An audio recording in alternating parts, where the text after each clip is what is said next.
Mirchi Sunday suspense, কান টান উত্তেজনা।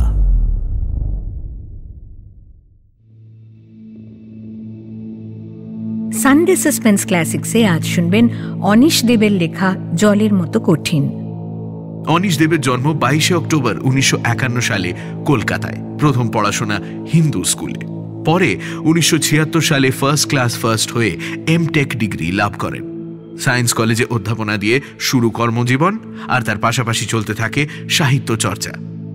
আজকের গল্পটি আমরা নিয়েছি দেব সাহিত্য কুটির থেকে প্রকাশিত শীর্ষেন্দু মুখোপাধ্যায় সম্পাদিত মানুষ থাকলে ভূত থাকে এই বইটি থেকে। শুরু হচ্ছে জলের মতো কঠিন।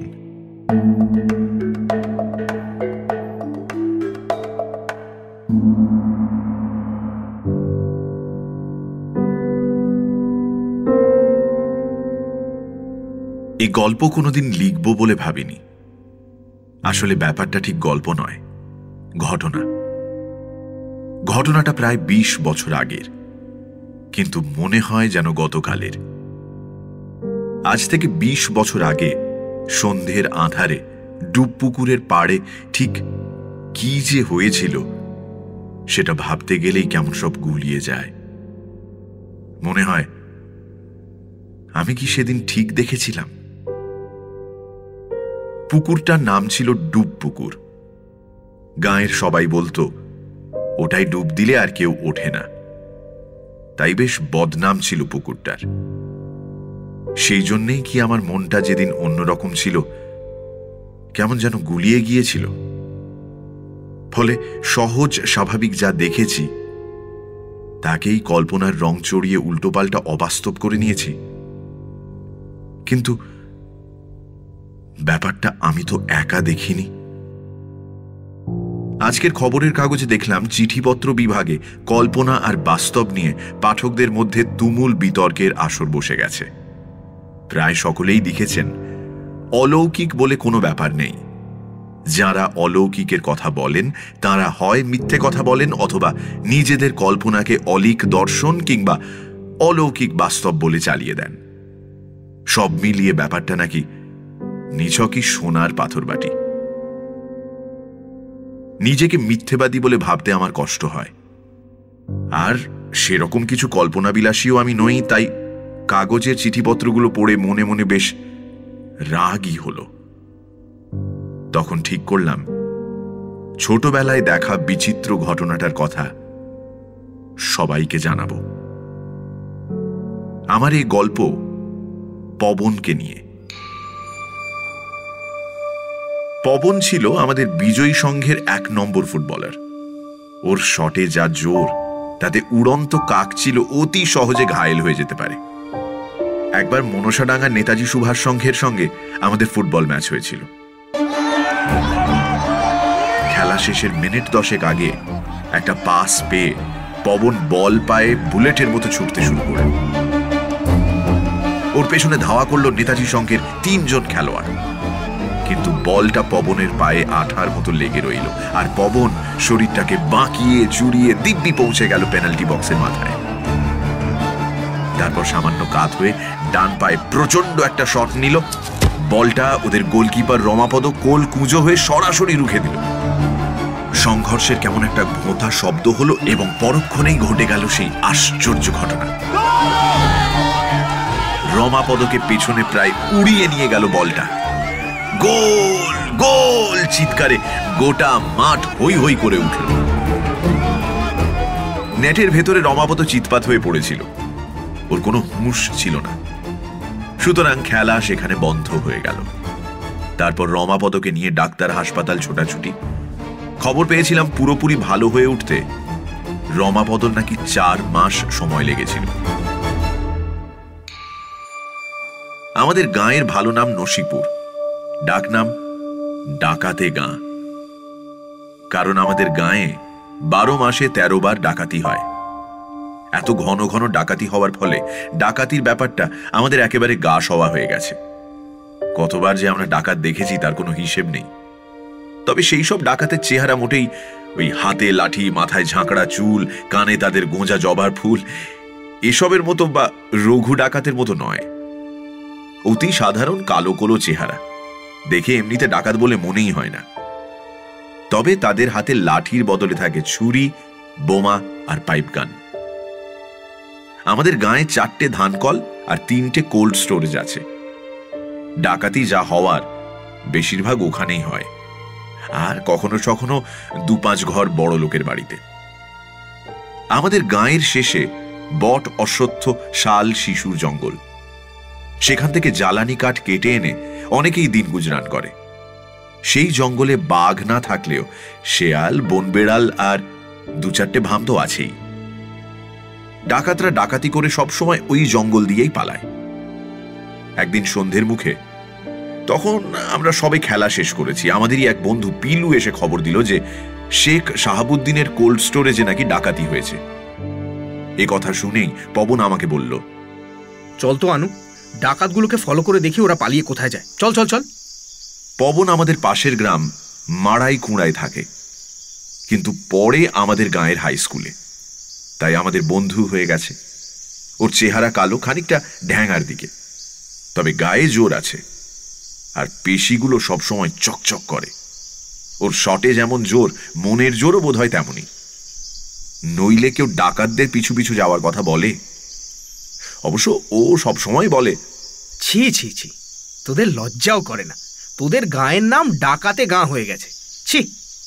আমি রাজি হচ্ছি না দেখে পবন আমার হাত ধরে রীতিমতো টানাটানি শুরু করে দিল। শেষ পর্যন্ত আমি, পিলু, মিলন আর পবন এই 4 জন মিলে রওনা হলাম। সময়টা ছিল বর্ষাকাল।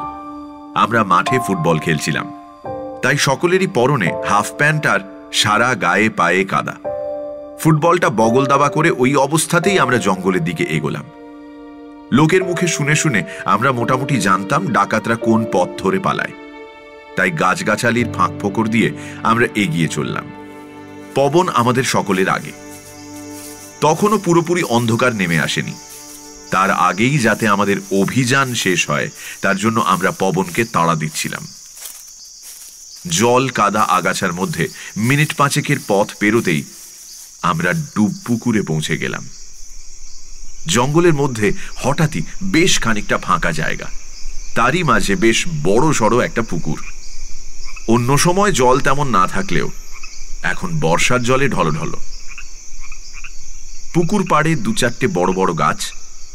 অন্ধকার নামার আগেই ব্যাঙের দল ডাকাডাকির কাজ শুরু করে দিয়েছে। বাবা কাকাদের মুখে শুনেছি এই পুকুরটা নাকি প্রায় 100 বছরের পুরনো। পুকুর থেকে খানিকটা দূরেই দাঁড়িয়ে আছে একটা ভাঙা পোড়ো বাড়ি। তার কোনো দেওয়ালি অক্ষত নেই, কোথাও অর্ধেক, কোথাও বা সিকিভাগ কোনো রকমে দাঁড়িয়ে আছে। মাথার ছাদও সেই কোন কালে ধসে পড়ে গেছে। সুতরাং বর্ষায় ও বাড়িতে মাথা গোঁজার ঠাঁইও খুঁজে পাওয়া দায়। গাঁয়ের গরিব লোকেরা যার যখন দরকার এ বাড়ির গাঁথুনির ইট খসিয়ে নিয়ে যায়। ইটগুলোর চেহারা কেমন পাতলা, ছোট মাপের, দেখেই বোঝা যায় বহু কালের পুরনো। শুনেছি এ বাড়িটা নাকি এককালে রাজবাড়ি ছিল। ভিনদেশীরা হানা দেওয়ার সময় বাড়ির মা বোনেরা নিজেদের মান বাঁচাতে গলায় কলসি বেঁধে এই পুকুরে ঝাঁপ দিয়েছিল। তারপর থেকেই এই পুকুরটার নাম ডুব পুকুর। সবাই বলে এই পুকুরে ডুব দিলে কেউ আর ওঠে না। এখন ডুব পুকুরের পাড়ে দাঁড়িয়ে এসব কথা মনে পড়ছিল, আর আমার কেমন জানি গা ছমছম করছিল। মনের ভেতরে ডাকাতের ভয় চাপা পড়ে গিয়ে ভূতের ভয় মাথা ছাড়া দিচ্ছিল। পবনের ঠেলায় পড়ে ডাকাতদের খোঁজে এদিক ওদিক খানিকক্ষণ ঘোরাঘুরি করলাম আমরা। পবন সাহস করে এক ছুটে পোড়ো বাড়িটাও একবার চক্কর মেরে এলো। সন্ধ্যের ঘোলাটে আধার পা টিপে টিপে নেমে আসছিল। আমাদের দেখতেও বেশ অসুবিধে হচ্ছিল। তারই মধ্যে মিলন হঠাৎ সাপ সাপ সাপ বলে চেঁচিয়ে উঠল। ওর ইশারা মতো তাকিয়ে দেখি কালচে রঙের একটা মোটা সাপ সরসর করে ডুব পুকুরের জলে নেমে যাচ্ছে। আমি বললাম, পবন চল, ঢের হয়েছে, পরের দিন আলো এসে খোঁজ করা যাবে। আমার কথা শুনে পবন হেসে বলল, কার খোঁজ করবি? ডাকাতরা কি তোর হাতে ধরা দেওয়ার জন্য দিনের বেলা সে পুকুর পাড়ে বসে থাকবে? তারপর আমার পিঠ চাপড়ে বলল, আরে ভয়ের কিচ্ছু নেই রে। বর্ষার সময় এই পুকুরটায় সাপ কিলবিল করে। দেখ, বর্ষায় ওদের গর্তে জল ঢুকে পড়ে বলে ওরা বাইরে বেরিয়ে আসে। তাছাড়া এই সময়টায় ব্যাঙের লোভটা তো আছেই। পিলু বলল, বলছি কাল দিনের বেলা এলেও তো ডাকাতদের খোঁজ খবরটা পাওয়া যেত, তাই না? আমি বললাম, তার মানে? পবনও অবাক হয়ে পিলুর দিকে তাকিয়েছে। পিলু হেসে বলল, আরে এটা তো জলের মতো সহজ। দেখ, কাল মর্নিংয়ে এসে ডাকাতদের পায়ের ছাপ দেখতে পাবি, তারপর থানায় খবর দিলেই দারোগাবাবু সবকটাকে অ্যারেস্ট করে ফেলবে, ব্যাস। পবন বিরক্তির একটা শব্দ করে বলল, ধর, দারোগাবাবু কিছুই করবে না, সে ডাকাতির বকরা পায়। ডাকাতগুলো যদি আমাদের মাঠের উপর দিয়ে পালাতো তাহলে খুব ভালো হতো। মিলন বোকার মতো জিজ্ঞেস করল, কেন? বোকার মতো বললাম এই কারণে যে ডাকাতদের ওপর পবনের প্রচন্ড রাগের কথা আমাদের ক্লাবের সবাই জানে। মিলনের প্রশ্নের উত্তরে পবন বলল, ওরকম একটা মৌকা পেলে না ডাকাতগুলোকে একবার দেখে নিতাম আমি। আমরা তিনজনে এক অদ্ভুত সমীহের চোখে পবনের দিকে তাকিয়ে রইলাম। তারপর আর দেরি না করে ফিরে চললাম বাড়ির দিকে। আমি মনে মনে ভগবানকে ডাকছিলাম আর বলছিলাম, ডাকাতরা যেন কখনো আমাদের খেলার মাঠের উপর দিয়ে না পালে বাবা। ভগবান যে আমার প্রার্থনা শোনেননি সেটা দিন 20 পরেই টের পেলাম। ডাকাতির কাজ সেরে ডাকাতরা সাধারণত জঙ্গলে ঢুকে ডুবপুকুরের পাশ দিয়ে পালায়। জঙ্গল এলাকার শেষে সরসী নামে একটা নদী আছে। নদীটা সরু মাপের হওয়ায় তার উপরে নানা জায়গায় কাঠের সাঁকো বাঁধা সহজ হয়েছে। ডাকাতরা এই নদী পেরিয়ে বিটুলা গাঁয়ে ঢুকে পড়ে, তারপর সেখান থেকে এদিক ওদিক ছড়িয়ে যায়। একদিন বিকেলে আমরা মাঠে ফুটবল ম্যাচ খেলছি। পবনের মধ্যেই দুটো অবিশ্বাস্য গোল করে ফেলেছে। হঠাৎই শুনতে পেলাম বোমার শব্দ। আমরা বেশ অবাক হয়ে খেলা থামিয়ে দাঁড়িয়ে পড়েছি। দূরে তাকিয়ে দেখি সাদা ধোঁয়ার তাল মেঘের মতো ভেসে উঠছে শূন্যে। কয়েকজন লোক সেদিক থেকে তীর বেগে ছুটে আসছে আমাদের মাঠের দিকে, আর তাদের খানিকটা পেছনে তাড়া করে আসছে একদল লোক। তারা বলে গলা ফাটিয়ে চিৎকার করছে। ব্যাপারটা বুঝতে কোনো রকম অসুবিধে হলো না। ডাকাতি করে পালানোর সময় আমাদের গাঁয়ের লোকেরা টের পেয়ে দল বেঁধে ডাকাতদের তাড়া করেছে। বোমার ভয়েও তারা পুরোপুরি পিছিয়ে যায়নি, কিন্তু এরপরই তারা ভয় পিছিয়ে গেল, কারণ ডাকাত দলের একজন হঠাৎই ঘুরে দাঁড়িয়ে পাইপ গানের মতো কি একটা থেকে গুলি ছুঁড়ল। আরেকজন হাত ঘুরিয়ে বলের মতো একটা বোমা ছুঁড়ে দিল। কান ফাটানো শব্দ আর ধোঁয়ায় কিছুক্ষণ ভালো করে দেখতে পেলাম না। তারপরই দেখি তাড়া করে আসা দঙ্গলের একজন লুটিয়ে পড়েছে, আর তাকে কাঁধে তুলে নিয়ে কয়েকজন পালানোর চেষ্টা করছে। প্রথম বোমা পড়ার পর গাঁয়ের লোকজনের ভিড় ফিকে হয়ে গিয়েছিল। তার উপর দ্বিতীয় বোমা এবং গুলির ঘটনা ঘটতেই তারা ঊর্ধ্বশ্বাসে পেছন ফিরে দৌড়তে শুরু করল। ডাকাত দলের 4 জন তখন ছুটতে ছুটতে আমাদের মাঠের ওপরে চলে এসেছে। মাঠটা পেরিয়ে আরো 100 গজ মতন এগোলেই জঙ্গল। সেখানে একবার ঢুকে পড়তে পারলেই ডাকাতদের আর কোনো চিন্তা নেই। কিন্তু ব্যাপারটা ঠিক সেরকম হলো না, কারণ ওদের সমস্ত ছক ওলটপালট করে দিল পবন। ফুটবলটা মাঠের মাঝে চুপচাপ পড়েছিল। পবন হঠাৎই বুলেটের মতো ছুটে এসে বলটায় প্রচন্ড এক শট মারল। পালিয়ে যাওয়া ডাকাত দলকে লক্ষ্য করেই শটটা মেরেছিল পবন। ওরা 4 জন তখন মাঠের ওপর দিয়ে আড়াআড়ি ছুটে যাচ্ছে। পবনের শট 3 নম্বর ডাকাতটার মাথায় মুগুরের মতো আছড়ে পড়ল। লোকটা ছিটকে পড়ে গেল মাঠের জল কাদার মধ্যে। এক সঙ্গী পড়ে যেতেই বাকি 3 জন ডাকাত ঘুরে দাঁড়ালো। সঙ্গে সঙ্গে আমাদের যে কি হলো, আমরা ভয়ে দিশেহারা হয়ে পালাতে শুরু করলাম। অথচ পবনটা কেন জানি না বোকার মতো মাঠে দাঁড়িয়ে রইল, যেন ছুমন্তর দিয়ে কেউ ওকে পাথরের মূর্তি করে দিয়েছে। অনেকটা দূরে ছুটে পালানোর পর ঘুরে তাকিয়ে এক ভয়ঙ্কর দৃশ্য দেখলাম। পাইপ গান আর বোমা উঁচিয়ে 3 জন ডাকাত পবনের কাছে এগিয়ে এসেছে। তারপর ওরা পবনকে ধরে টানতে টানতে জঙ্গলের দিকে নিয়ে গেল।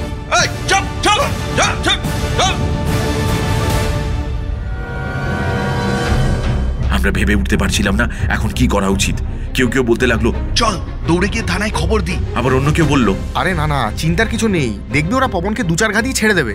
কিন্তু ডাকাতটা যদি পবনের শটে ঘায়েল হয়ে মরে গিয়ে থাকে?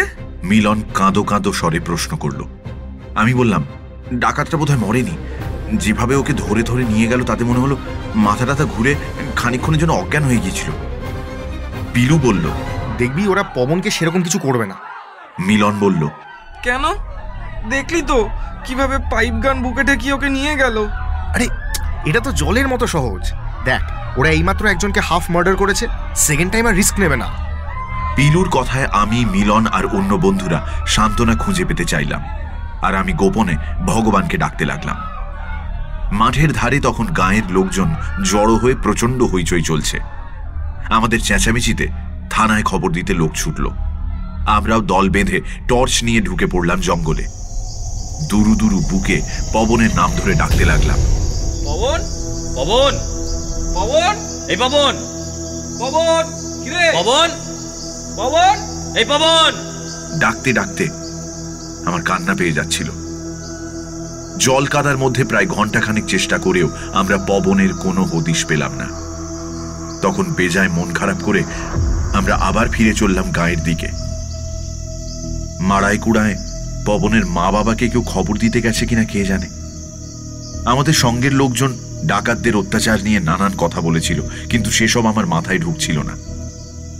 আমি শুধু পবনের কথা ভাবছিলাম, ওর দুঃসাহসের কথা ভাবছিলাম, আর একই সঙ্গে একরাশ দুঃখ বুকের ভেতর জমাট বেঁধে যাচ্ছিল। কিন্তু অন্ধকার খেলার মাঠটা পেরোনোর সময় টর্চের আলোয় আমরা পবনকে দেখতে পেলাম। আচমকা ওকে দেখে ভূত দেখার মতো চমকে উঠলাম। পবন, পবন, তুই? ও হেসে বলল, হ্যাঁ রে, এবারেও হেরে গেলাম, ওরা পালিয়ে গেল। পবনের মুখে হাতে কালশিটের দাগ, বাঁ চোখের ওপরটা ফুলে রয়েছে, সামান্য রক্ত বেরোচ্ছে সেখান থেকে। বুঝলাম ডাকাতরা ওকে বেধড়ক মার মেরেছে, শুধু প্রাণে মারেনি এই যা। পিলুর কথা সত্যি হয়েছে দেখে আমার ভালো লাগলো, আর ভগবান এবারে অন্তত আমার প্রার্থনা শুনেছেন। আমি পবনের হাত চেপে ধরে কেঁদে ফেললাম। ও সামান্য যন্ত্রণা শব্দ করে ওই অবস্থাতেও আমাকে সান্ত্বনা দিল। কাঁদিস না আনু, কাঁদিস না। 1 মাঘে শীত যায় না। ডাকাতগুলোকে আমি দেখে নেব, কিছুতেই ছাড়বো না। যখন তখন ডাকাতি করে বেড়াবে, এটা কি মগের মুলুক নাকি? হ্যাঁ, সবাই পবনকে ঘিরে ধরে নানা প্রশ্ন করতে লাগলো। আমরা 2-3 জন বললাম, আরে ওকে আগে ডাক্তারখানায় নিয়ে যাওয়া দরকার, দেখছেন না ওর কি অবস্থা, তার মধ্যে ওকে প্রশ্ন, ডাক্তারের কাছে নিয়ে চলুন আগে। পবন সে কথা শুনে বলল, না না, আমি এখন বাড়ি যাব, না হলে মা বাবা চিন্তা করবে। আমার জেঠু অনেক টোটকা জানে, সেই ওষুধ দিয়ে দেবে।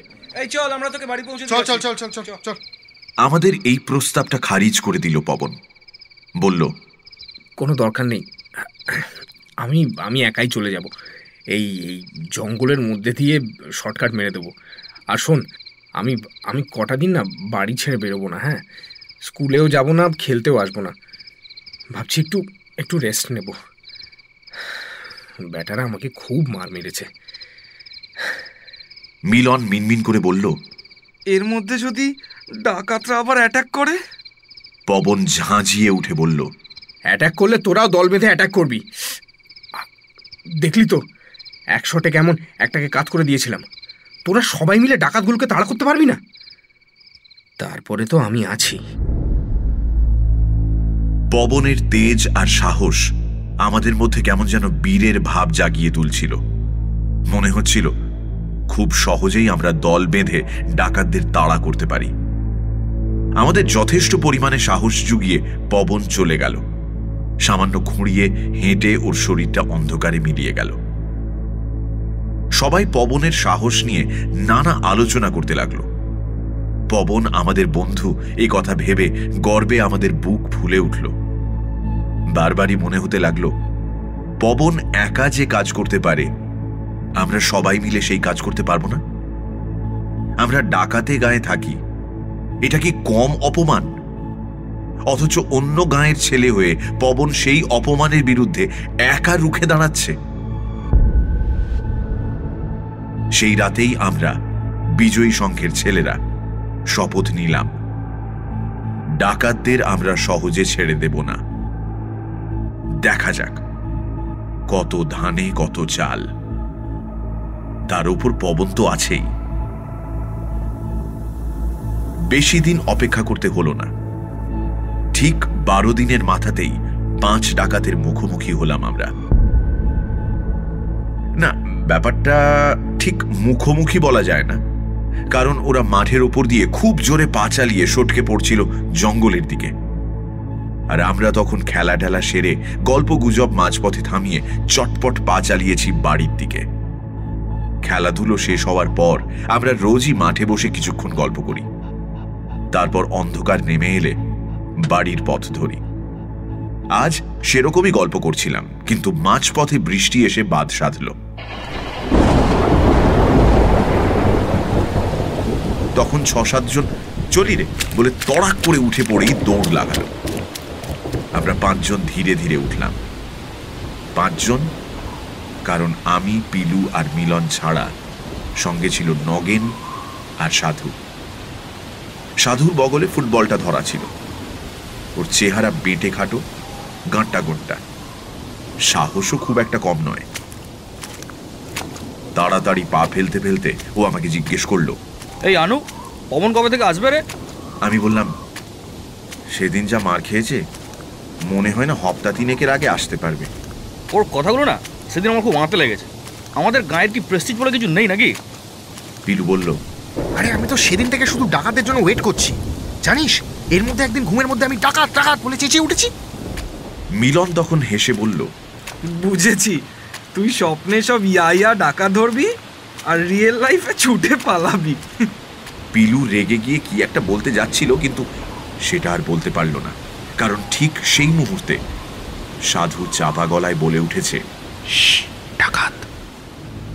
সাধুর নজরের তারিফ করতেই হয়। ওই ঝিরঝির বৃষ্টির মধ্যে প্রায় 40 হাত দূরে আবছা অন্ধকারে 5টা কালো কালো ছায়াকে ও ঠিক লক্ষ্য করেছে। লক্ষ্য করার 2টো কারণ খুঁজে পেলাম। প্রথমত, একটা ছায়ার হাতে সাদা রঙের বড়সড় একটা পোটলা ছিল। আর দ্বিতীয় কারণ হলো 3 নম্বর ছায়াটা খুঁড়িয়ে খুঁড়িয়ে চলছিল। সাধু চাপা গলায় বলল, সেদিনও একটা ডাকাত একটু খুঁড়িয়ে খুঁড়িয়ে হাঁটছিল, আমার স্পষ্ট মনে আছে। পিলু বলল, হ্যাঁ ঠিক বলেছিস, কারেক্ট। সঙ্গে সঙ্গে আমাদের রক্তে যেন দেশাত্মবোধের আগুন জ্বলে উঠল। ফুটবল ছুঁড়ে ফেলে যে যেমন পারলাম বড় বড় ইট পাথর কুড়িয়ে নিলাম। সাধু কোথা থেকে একটা শুকনো গাছের ডাল জোগাড় করে নিল। তারপর আমরা পাগলের মতো বলে হই হই চিৎকার জুড়ে দিলাম, আর একই সঙ্গে ইট পাথরের টুকরো ছুঁড়ে মারতে লাগলাম ডাকাতদের দিকে। আমাদের আচমকা এই পাগলামিতে 5-5টা জোয়ান লোক কেমন যেন হকচকিয়ে গেল। তারপরে একটুও দেরি না করে ছুট লাগালো জঙ্গলের দিকে। আমরা লড়াই খেপা হয়ে লোকগুলোকে তাড়া করলাম। সাধু বাতাসে ওর লাঠি ঘোরাতে ঘোরাতে চিৎকার করে বলল, সাহস থাকে তো আয়, সিঙ্গেল সিঙ্গেল লড়ে যা। সিঙ্গেল সিঙ্গেল লড়াই হলে তার রেজাল্ট কি হতো জানি না, কিন্তু সে লড়াই আমাদের লড়তে হলো না, কারণ ওই 5-5টা ডাকাতের সঙ্গে সিঙ্গেল লড়ে গেল পবন। তবে যে পবনকে আমরা চিনতাম, সে পবন নয়, অন্য এক অচেনা পবন। ছুটতে ছুটতে আমরা জঙ্গলে ঢুকে পড়েছিলাম। গাছের পাতায় বৃষ্টি ফোঁটার শব্দ, ব্যাঙের ডাক আর অন্ধকার আমাদের ঘিরে ধরল। ভেতরের একটা অদ্ভুত শক্তি আমাদের তাড়িয়ে নিয়ে যাচ্ছিল।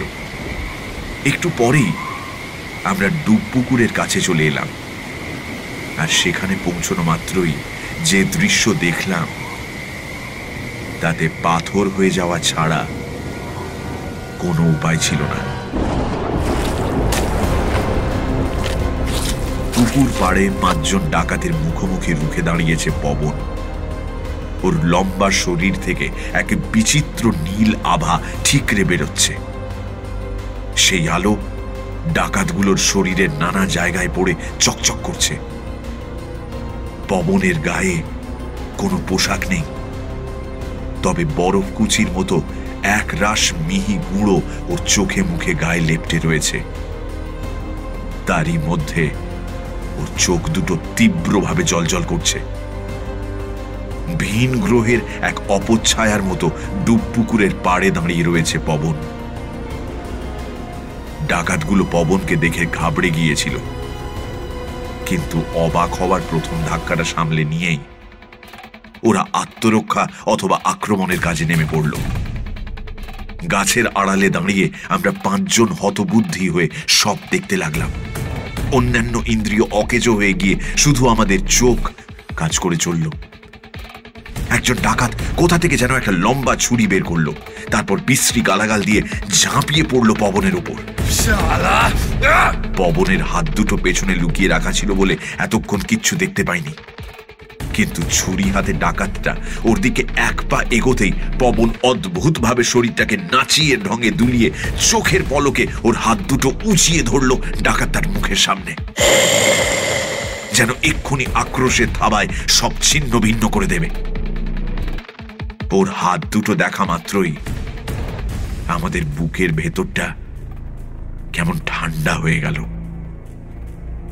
পবনের 2 হাতের 10 আঙ্গুলের জায়গায় হিল হিল করছে 10টা লিকলিকে কালো সাপ।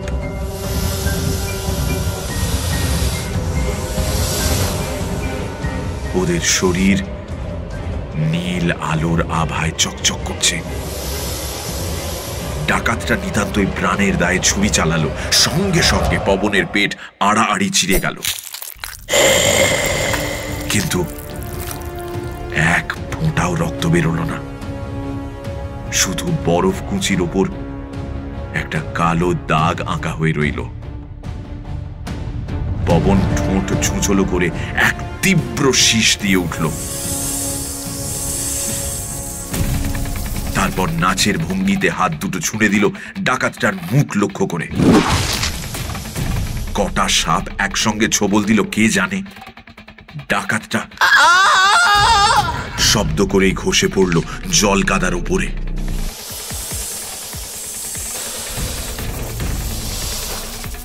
ব্যাঙের ডাক ছাপিয়ে 10টা সাপের ফোঁস ফোঁস শব্দ আমরা শুনতে পাচ্ছিলাম। শিকার করার নেশায় সাপগুলো যেন উল্লাসে পাগল হয়ে গেছে। পবন তখন বিচিত্র মুদ্রায় হাত ঘোরাচ্ছিল আর এপাশ ওপাশ তাকাচ্ছিল তীব্র চোখে। দ্বিতীয় একটা ডাকাত ওকে লক্ষ্য করে বোমা ছুঁড়ল। ও নিমেষে সাপের আঙুল দিয়ে লুফে নিল বোমাটাকে, তারপর হাত ঘুরিয়ে ওটা ছুঁড়ে দিল ডুবপুকুরের জলে। ছপাং করে একটা শব্দ হলো, আর সে শব্দের রেশ মিলিয়ে যাওয়ার আগেই পবন আবার তীব্র শীষ দিয়ে উঠল। একই সঙ্গে ওর বাঁ হাত ছোবল বসিয়ে দিল দ্বিতীয় ডাকাতটার গলায়। একজন ডাকাত পাইপ গান চালালো পবনকে তাক করে। পবনের বরফের পাউডার মাখা শরীরে একটা কালো ফুটো তৈরি হলো, কিন্তু ওই পর্যন্তই। তারপরে আবার শীষের শব্দ, আঙুলের ছোবল এবং তৃতীয় ডাকাতের গল্প শেষ। আর কয়েক সেকেন্ডের মধ্যেই শীষ দিয়ে নাচের মুদ্রায় হাত নেড়ে বাকি 2 জন ডাকাতদেরও খতম করলো পবন। তারপর হাত দুটো খুব ধীরে শূন্যে নাড়াতে লাগলো। ওর আঙুলের ডগার সাপগুলো শরীর বাঁকিয়ে চুরিয়ে হিস হিস শব্দে বাতাসে সাঁতার কাটতে লাগলো।